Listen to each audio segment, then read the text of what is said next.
So, thank you very much. It's very moving, emotional movie. Well, first of all, how did you come on board, and what's the impression did you have to meet Volker?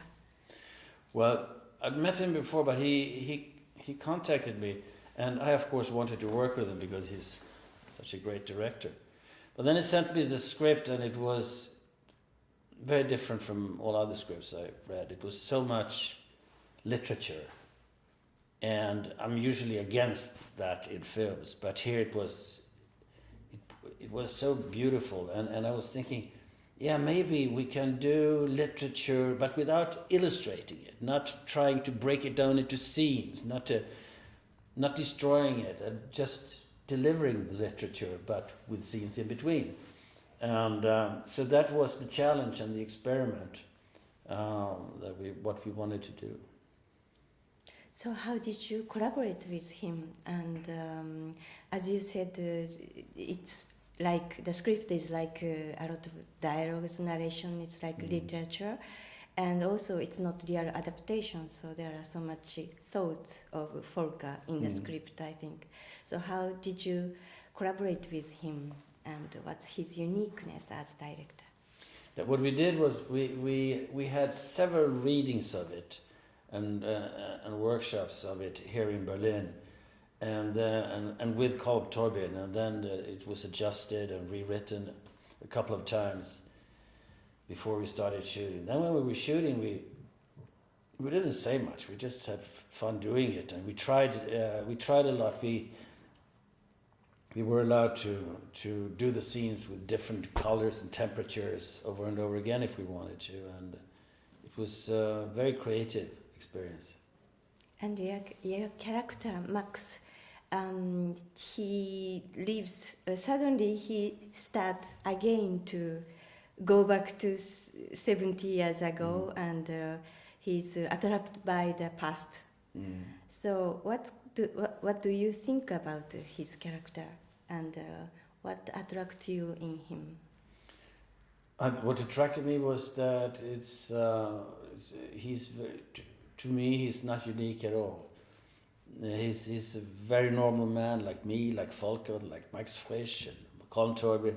It's a certain nostalgia that hits him at a certain point in his life, and then as a writer, he starts to write this memory and create this fictional memory of what it was like, and also create what fictional future this love affair would have.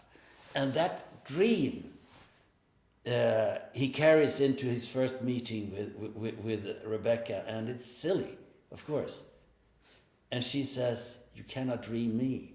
And he casts her in a role that she can't live up to, and his dreams eventually shatters, of course. And that's a good lesson for him, but it's very, very naive and very human, I think. Do you think it's because he's the author, the artist? Maybe he'd like to live in his own world. Yeah, it's a little more. I think we all do it. Everything, the subjectivity of our perception of reality is enormous. But the writers that I know, they're extra good at creating memories that doesn't have anything to do with the memory I have from the same occasion, but it's always a better story. I see. What was the experience like to work with Nina Hoss, especially in such intimate collaboration? It's great, of course. She's a fantastic actress, but she's also such a glowing and wonderful person to be around. It's very easy to work with someone like her. You know, you just look at her and it looks like you're in love. And Montauk, especially, it's impressive place. Did you get a lot of inspiration? What is it like there? We were there on the off-season, which is very nice because otherwise there's so much tourism going on.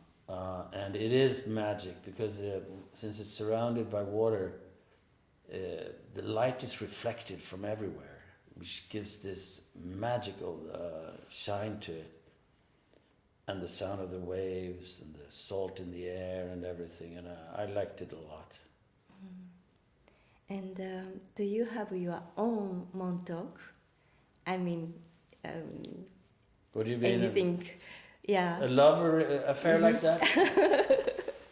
The special past, very precious memory. No, I can't say that. I've had two wonderful wives, and I love them both still, and this is fantastic. But I don't have any sort of really romantic. I don't carry a romantic regret in any way. So, for example, is there any aspect in him to sympathize with? Yeah, all of them.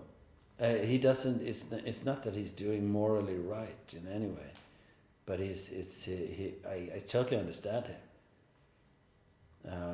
and I feel sympathetic to him.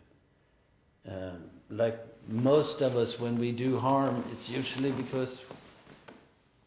because we are helpless and incapable of doing right. In most cases, I would say. And from my impression, it's very rare that you play such straightforward, naive, emotional guy. And as an actor, do you like such type of character? Because which is probably very complex, so that it's very interesting to the actor to play, isn't it? Yeah, I like it, but I also think it's to me it's to a certain extent it's comedy too, you know, and I think he's funny in his naivete, and I enjoy that, and I enjoy playing that as well. But it is also something. It is something about when somebody does something that is morally doubtful or that is hurting somebody. If you add the naivete, then you can see the human behind it instead, and much easier, and you will not be as condemning to the character.